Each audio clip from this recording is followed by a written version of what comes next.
Hello, English learners, grade 12s. Welcome back to our English short story series. We are now going into the second lesson on triumph in the face of adversity. Lesson 2, contextual questions. But what I want to do is take you through the diction and figurative language because it was not included in the short story analysis, and I want to emphasize this part because it's important that when you read short stories you familiarize yourselves with that, or you are actually in a position to identify the figurative expression that are used, and of course understand their impact and their relevance, because remember, as I've stated, that questions of this nature, examiners want to test your ability to not only identify a figure of speech, but indeed to justify its relevance. Now, figures of speech are used for emphasis purposes, but also to deepen understanding, to also paint vivid imagery, or to show the intensity of something. In the short story Triumph in the Face of Adversity, the writer used idiomatic expressions such as please fell on deaf ears on page 155, which simply means that a request that is disregarded or not heard or not given attention. So you can say that it's something that lands, or it's a plea, rather, not something, a plea that lands on deaf ears. And then the writer further said that used as a punching bag depending on the mood. Remember, T.L.'s father was very abusive, and then it means that they were abused by someone in the context of the story being the T.L.'s father, who exert his or frustration on them the same way as a boxer can exert force when using his fist on a punching bag. I had to swallow my pride, which is on page 159. It's when you have to choose to do something even if it does not feel, even if it feels shameful or embarrassing. Right, the correct spelling there of embarrassing, pardon me for that. And then make sure that you rise above the odds. It's another example of idiomatic expression in the short story, which means that to overcome difficult challenges. So it's quite important to, especially when you're studying English as your first additional language. Remember, it's not your mother tongue. So it's always important to find the definitions of these idiomatic expressions, as well as to deepen your understanding on the use of figures of speech. Now, I'm going to go through some of the examples of the figures of speech that are evident in the short story. For an example, we've got quite a number of metaphors that are used. Remember, metaphor is a direct comparison without using the words as or like. However, please be mindful, grade 12, that in examination, examiners are not looking for the definition of the figure of speech, but they're looking for you to justify the relevance, the significance, right? Now, whenever you come across a metaphor, it's important to ask yourself this question: what is being compared to? And why? What are the two things that are being compared and why? So if you find the similarity between the two things that are being compared, that is the common trait between the two things that are being compared, and then that gives you the relevance. I'll try to make an example with a few that I have here.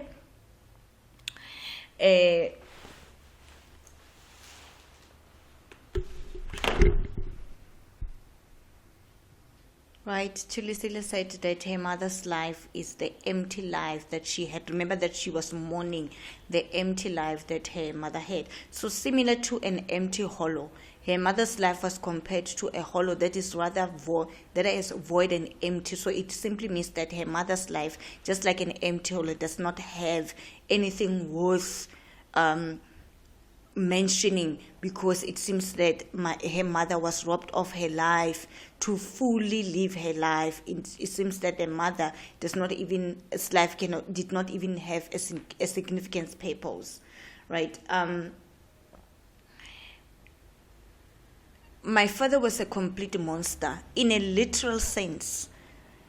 Her father was not a monster, but her father was compared to a monster. Now you look into the character traits of a monster. A monster is something that is very cruel, dangerous, and very scary. So the same way as a monster is dangerous, cruel, and scary, it is because her father's behavior was compared to that of a monster, because he was also abusive. The same way that a monster can come across as being scary and dangerous, what is similar to between a monster and a father is that her father had a dangerous character of being abusive. So whenever you justify the use of a metaphor, check the two aspects that are being compared and what is the similarity between them. Why that comparison? Then you fully explain the relevance. Or should I say, that is how, rather, you fully explain the relevance. She would be next on the list on page 158. The father does not have a physical list, right? But the manner in which he abuses his family, it's just similar to somebody who attacks them having a hit list. You know, when somebody is hired to be a gunman with a hit list, they will have the names of people whom they are going to gun down. So with that said, is the same. You see, you look into what is being compared. Somebody having a hit list, the same way is the same approach that or method that the father, Tulisile's father, has in terms of attacking his family, because not only does he abuse their mother, but he also abuses her siblings as well. And another example of it says that, we were trapped in poverty and constant abuse on page 158. And the family was not physically tied or trapped. You know, when you are tied, similar to somebody having a rope whom we are tied to a tree. When you tie a dog to a tree, it's trapped there, it cannot move. But now it simply said that in hindsight, the comparison emphasizes the severity of poverty. It emphasizes the severity of poverty that the family was subjected to. So the comparison, just like someone who can be trapped, it's as though they were also trapped, but not physically. It shows that they were indeed tied up to the life of poverty, because we know that the family did not have any source of income. I said choking on my tears on page 161.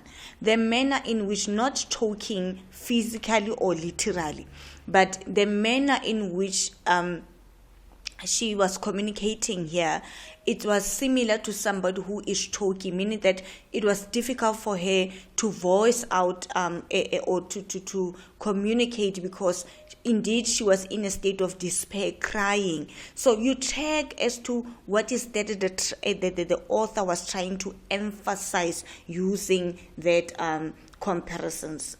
Constantly scratching in the shack. I was swept from the life of poverty is another example of metaphor. And then we also have few examples of personifications. Others, I'll unpack them when we do questions. Rules were awaiting her. A human being. Remember, with personification, you are not necessarily comparing, but you are adding human quality to non-living things, right? Now, rules are non-living things. They cannot wait as though they are human beings. But now, then the relevance of using this kind of personification was to show that the same way that one can wait for somebody, the rules were already pre-arranged for her mother when she got into her in-laws, because we know that Dlamini did not approve of her. The sadness in her eyes tormented her. You look into the word torment. When you torment, or rather to say to be tormented, is when somebody inflicts pain on you. Now, sadness is a non-living thing. It's just an emotion. Now, when you say sadness tormented, the sadness in her eyes tormented her. Rather, I would say the personification is to show that indeed the character was clouded with sadness, right? So therefore sadness is being given human quality with the ability to torment in such a way that to inflict pain, is to show that indeed the character was so deep in the state of despair and hopelessness that she was clouded with sadness. So this is how you justify the use of any figurative expression. You explain what is that the writer was trying to show, or what is that the writer is trying to emphasize by using that particular comparison or by using that particular personification. So it's quite important that when you read, you don't just read to know the nitty-gritties of the plot, but it's also important to understand the figurative expressions and the diction that is there or evident in the short story. Was there pity because it was not going to feed me? Pity, again, it's an emotion. It cannot feed. Only a human being can feed. But in this case, pity has been given a human quality with the ability to feed. To say, when you feel pity for anybody, it does not mean that, or pity does not have the capability of feeding from them. To say that I cannot be a victim of pity because I'm not going to gain anything from pity because it cannot feed me the same way that a human being can feed one who is hungry. So this is how you explain the relevance of the figure of speech. You do not give the definition. I'll repeat this over and over again until you thoroughly understand. My dream of having my own business had not died. Only human beings and animals can die. A dream is non-living. But now if you say, the author to say, my dream of having my own business had not died, the author here gave a dream the ability to live. And this was to emphasize that indeed, Tulisile was saying that she's still clinging on to her dream that is not dead, to show that indeed her dream is still alive. She still has hope to her dream. Hence the title, Triumph in the Face of Adversity. Or bury the past and open a door to the future. The past cannot be buried, but when you bury, it simply means that you bury to forget, the same way that you can bury the dead, right? And then when you open a door to the future, the future does not have a physical door, but when you open a door, the effectiveness of this personification is to show that one is a change of perspective. To say, when you open a door is when now you change your perspective to say, I am looking positively now into what? Into the future. So always when you give justification or relevance to these figures of speech or that are used, always contextualize them to say, like this and this happened in the story. Don't just give the general idea. I always speak about contextualizing responses in literature because it's quite important. It helps you to curate correct answers that are not ambiguous. Right? And then with that said, now let us look into the second extract.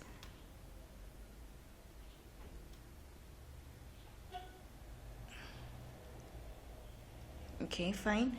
You know that you read the extract to check where the plot is, and then you go to the questions. He's my husband, she said. I guess there was nothing I could really do or say. She had, after all, pledged to stick with him for better or for worse. At the time of his death, my father and I treated each other like strangers. I would go home to give them groceries, but my mother was the only person that I spoke to. Every time I would beg and plead with her to come with me, and she refused. The only time she came to stay with us was after his funeral. She was very sick and fragile. No amount of care and doctor's visit made her better. It was clear that she was not even attempting to fight back. Before we had a chance to make amends, she died. Instead of feeling my grief, I let anger get in the way. It was at her funeral that I realized that she was also an injured party. The man who had made endless promises to her of a happy life had in fact let her down, and instead of getting herself out of the situation, she decided to stay because she did not want to appear a failure. That was a costly mistake, an error that nearly scared us of life. As I poured soil into the grave, I decided it was time to heal, bury the past, and open the door to the future. Now, question 5.2.1, it says, complete the following sentences by using the words in the list below. Write only the word next to the question 5.1.1 in the answer book. So you have A, B, C, D. Also take note of instructions that you need to write only the answers, and then it's also important to read the question so that you select the appropriate words to complete those to complete the sentences. Right, and it reads as follows: a young lady called went for and became a therefore decided to buy right? So the correct one for a young lady, we have Thulisile, and then went for, the correct word, we know that the big breakthrough is that she went for auditions, right? And became, the auditions was for her to become indeed a TV presenter, and therefore she decided to buy, most importantly she managed to buy a house. So these are collectible marks. I believe that everyone will be able to get total here. Explain why the following statement is false. When Thuli bought a house, her father agreed to let the whole family move in with her. No, the statement is indeed incorrect. It's false, so we must give the correct version of the statement to respond to the question of why it is false. When Thulisile bought a house, let's start here to say, when Thulisile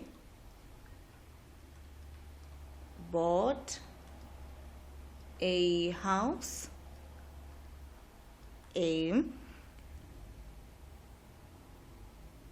his father refused to move in with her.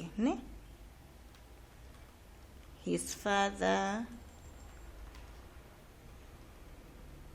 refused to move in with her, and then ultimately what then happened is that she only took Bongani and Zanele with her, and then her mother also remained behind, right? Because it's 2 marks, it need a full explanation. It's always important to check mark allocation. So we can say, therefore, she only moved in with her younger, you can mention their names, or you can just say she moved in with her younger siblings. So it must be fully substantiated to get, or rather to collect the 2 marks, right? I refer to line 1. He is my husband. Explain the irony in the statement. And then B, what tone would Tembekile use in this line? The irony. Hey, the irony in this line, let me pause it. Thanks. I wanted to pause to emphasize on the question of irony in paper 2, that it's normally 2 marks or nothing. It means that you must be able to show both the negative and positive, which correlates with the definition that irony is when one says something, but what transpires is the opposite. So we need what is being said and the opposite of that. Now, this question is quite tricky but interesting for me as an educator to say. It's an eye-opener to learners to say, in normal circumstances, a husband is someone who is perceived as a carer of the family, somebody who loves, somebody who is supportive. But in the context of the story, now you what I've just mentioned are the positive aspects of husbands. But now once I introduce the conjunction however or but, it means now I'm trying to show you the opposite of what I've just explained, which fully now give us the definition of irony in the context of the story. I always say that your answers must be rooted in the context of the story. Now, what is interesting here is that Thembekile, who is Tulisile's mother, Thembekile is saying those words with pride.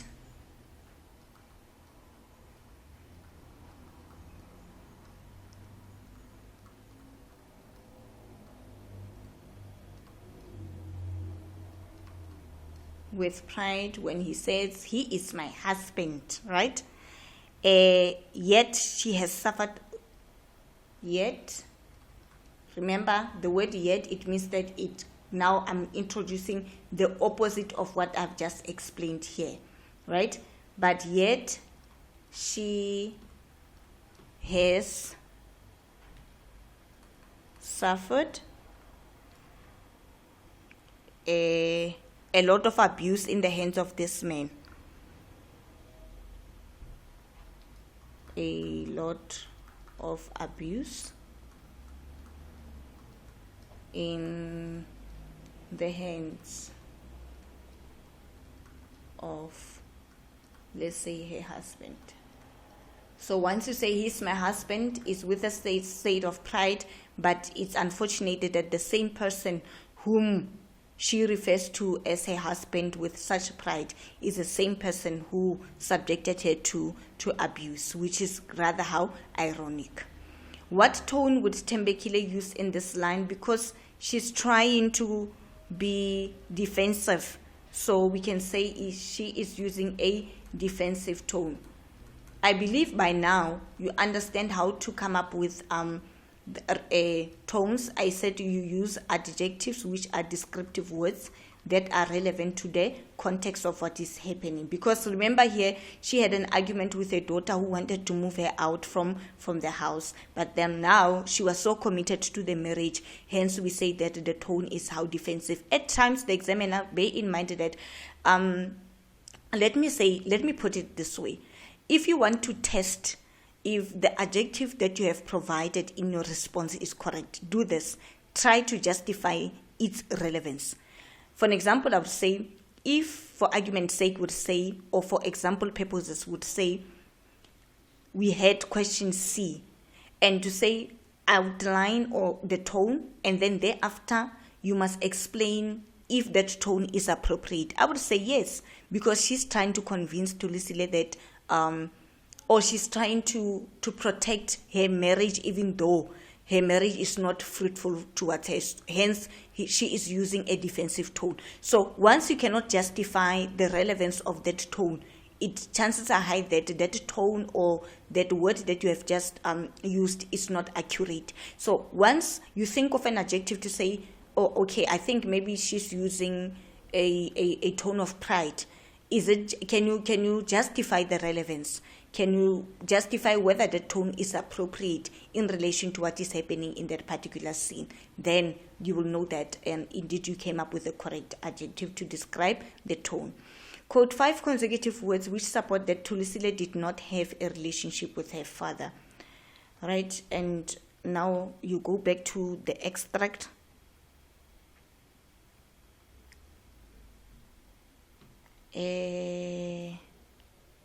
We need to quote 5 words.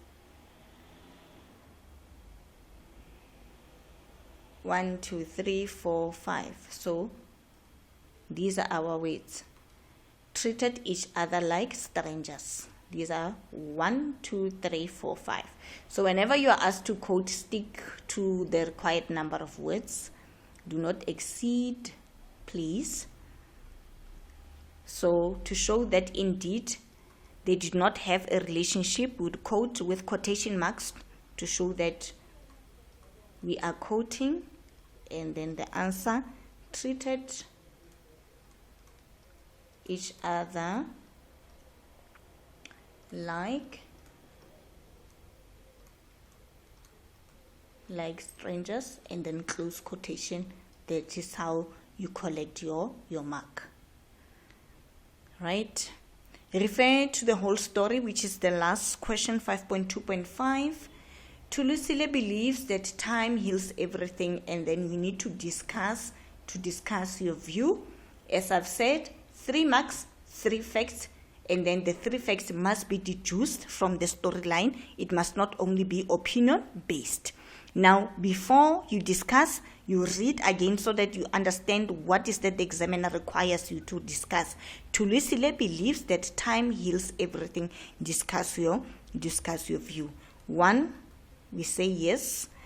After burying her mother, T.L.L decides it is time to heal and bury the past so that she could open the door to the future.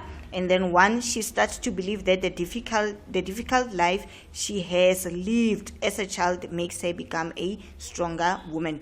Or you can say no, time does not heal relationships between T.L.L and her father. As a result, when he dies, T.L.L does not even cry.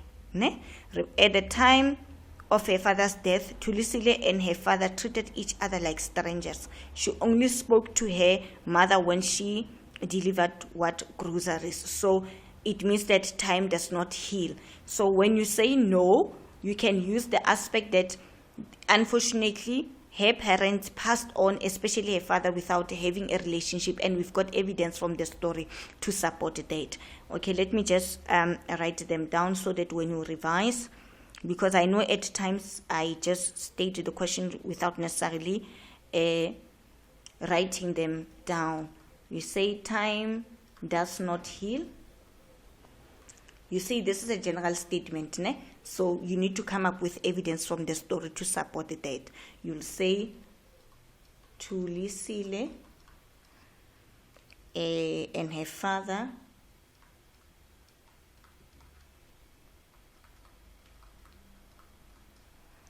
treated each other like strangers.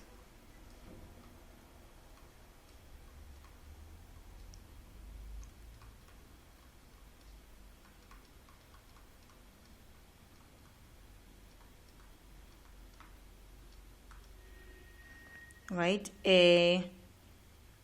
when she did not even cry.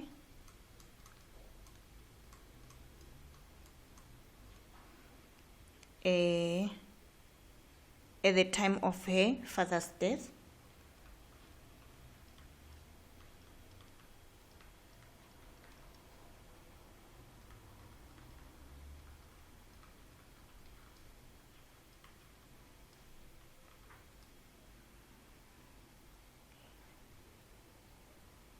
She only spoke to her mother when she delivered groceries. Can be another fact, because remember I said we need 3. She only spoke to her mother when she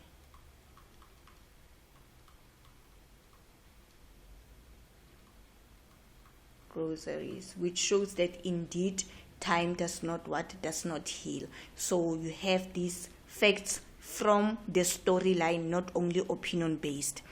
Or if you say yes, arguably if you can say yes, you'll say after burying her mother, T.L.L decided it's time to heal.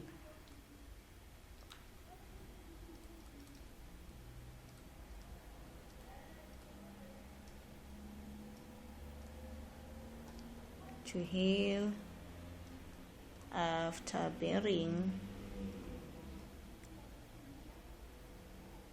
her mother, which shows that indeed time heals, ne? And then she also stated that she need to open doors to the future, which can fully substantiate that. And then the third fact, it can be she starts to believe that the difficult life she has lived as a child makes her become a strong woman, which just shows that indeed time heals.